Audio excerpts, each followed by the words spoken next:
ગુજરાત રાજ્યમાં ચાંદીપુરા વાયરસના કારણે 3 લોકોના મોત। આરોગ્ય મંત્રી પ્રફુલ્લ પાનસેરિયાએ શું કહ્યું સાંભળીએ। ચાંદીપુરા વાયરસના જે પેશન્ટો જે દીકરાઓ બાળકોને દાખલ કર્યા હતા એમાં 2 બરોડા ગોધરાથી દાખલ કર્યા હતા।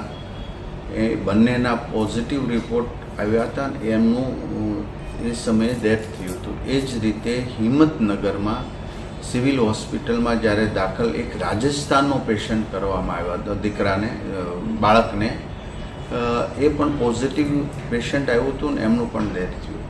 તો ચાંદીપુરા વાયરસથી અત્યાર સુધીમાં 3 બાળકોના ડેથ થયા છે અને એક બાળક વિસનગરનું છે જેને અમે વડનગર હોસ્પિટલની અંદર દાખલ કર્યું છે જે પોઝિટિવ છે।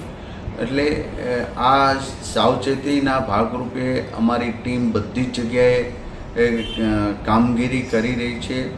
ગયા વર્ષે યાની કે 24માં જે ચાંદીપુરા વાયરસના દર્દીઓ આવ્યા હતા એ પ્લેસમાં પણ ટીમ સર્વે કરવાનો આજે મેં સૂચના આપી છે મારા અધિકારીઓને અને એ પણ એ જેટલા 61 પ્લેસ જે હતા ગયા વખતના દર્દીઓના એ તમામ જગ્યાએ સર્વે થશે કરવા માટેની સૂચના આપી છે અને ત્યાં પણ દવાનો છંટકાવ વગેરે। સેન્ટ ફ્લાય નામની આ જે માખી છે એ જે દર્દીઓ જ્યાંથી ગોધરાથી વગેરે ત્યાંથી દર્દીઓ મળ્યા હતા ત્યાં માખી પણ મળી હતી અને આ માખી એ ચાંદીપુરા વાયરસના વાહક જ હતી। તો હાલ પૂરતા અત્યારે એક બાળકને વડનગર હોસ્પિટલમાં દાખલ કર્યો છે જેનું પોઝિટિવ છે। અન્ય કોઈ શંકાસ્પદ હોય તો એનું દરેક જગ્યાએ સ્ક્રીનિંગ કરવું। પ્રાઇવેટ હોસ્પિટલમાં પણ દાખલ થાય તો સરકાર સાથે સંકલન કરવા માટેના ચાઇલ્ડ સ્પેશિયાલિસ્ટ ડૉક્ટરોને પણ આજે સૂચના અમારા અધિકારી દ્વારા આપવા માટે મેં કહ્યું છે। તો અત્યારે અમારી ટીમ સંપૂર્ણપણે ચાંદીપુરા વાયરસમાં જ્યાં કેસ શંકાસ્પદ હોય અથવા તો કેસ મળ્યા એ તમામ સર્વે થઈ ચૂક્યો છે, ત્યાં દવાનો છંટકાવ થઈ ગયો છે। આ ચાંદીપુરા વાયરસની કોઈ સ્પેશિયલ એવી દવા કે રસી નથી, પણ જે સિમ્ટમ્સ આવે એ પ્રમાણે એમને મેડિસિન અને દવાઓ ઇન્જેક્શનો આપતા ડૉક્ટરો આપતા હોય છે।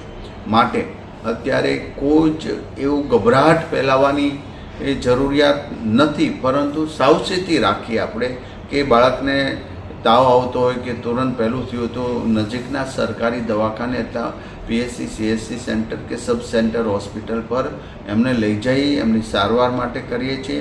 અમે ઘણાય આવા શંકાસ્પદ બાળકોના ટેસ્ટ કર્યા તો પણ એ મેજોરિટી નેગેટિવ જ આવ્યા છે।